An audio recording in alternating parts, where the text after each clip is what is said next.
Hello. Good morning, my lovely students. How are you today? How's your mood? I hope all of you are in the good mood. So let's start our lesson. Are you ready? I hope you are ready. Our new theme is countable and uncountable nouns. Цели урока, ребята, научить вас распознавать исчисляемые и неисчисляемые существительные, а также научить вас использовать артикль «en» с исчисляемыми существительными и «some» с неисчисляемыми существительными. В английском языке существительные бывают исчисляемые и неисчисляемые. Countable nouns переводится исчисляемое существительное. Это существительные, которые можно будет посчитать. Исчисляемые существительные – это всегда предметы, человек, овощи, фрукты и так далее. Исчисляемые существительные могут быть в единственном числе, так и во множественном числе. Например, ребята, apple – единственное число, apples – множественное число, pineapple – pineapples, girl – girls. Если существительное заканчивается на букву «о», во множественном числе получает «es» окончание.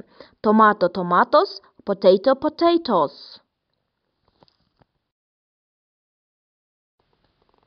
Uncountable nouns – это неисчисляемые существительные. Это существительные, которые мы не можем посчитать, либо не можем разделить.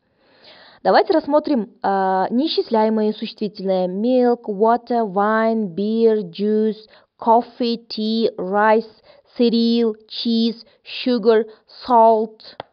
То есть все это входит в группу неисчисляемых существительных.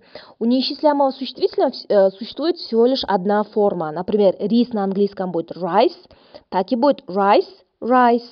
Единственное число, множественное число. Неисчисляемым существительным относятся такие все жидкие и некоторые продукты. Вода, масло, рис, мука, молоко, хлеб, сыр, мясо. Также входят идеи и понятия, такие, например, чувства, да? Счастье, любовь, веселье и так далее. Человеческие качества, абстрактные идеи, информация, совет, новости, знания и так далее. А теперь, ребята, кто мне скажет, книги, books, countable or uncountable, исчисляемые или неисчисляемые? Конечно, это countable. Salt, соль, countable or uncountable? Конечно, it's uncountable.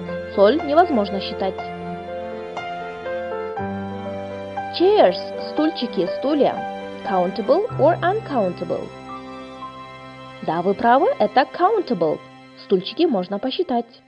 Теперь я вам объясню, когда мы используем en, some. Исчисляемые существительные могут быть в единственном, так и во множественном числе. Перед ними мы используем неопределенный артикль en, an egg, a mango. Перед неисчисляемыми существительными мы ставим some sugar, some bread.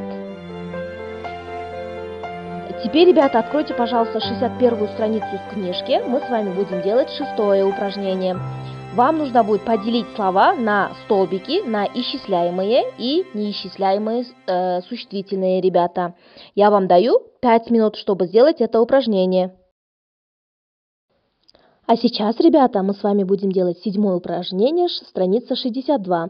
Now you will do exercise 7, page 62. Write an or some. To do this exercise, I will give you 6 minutes. Чтобы сделать это упражнение, я вам даю 6 минут, ребята. Your homework will be to learn all grammar structures and to learn by heart food vocabulary. На этом мы с вами урок заканчиваем. Всем goodbye. Goodbye.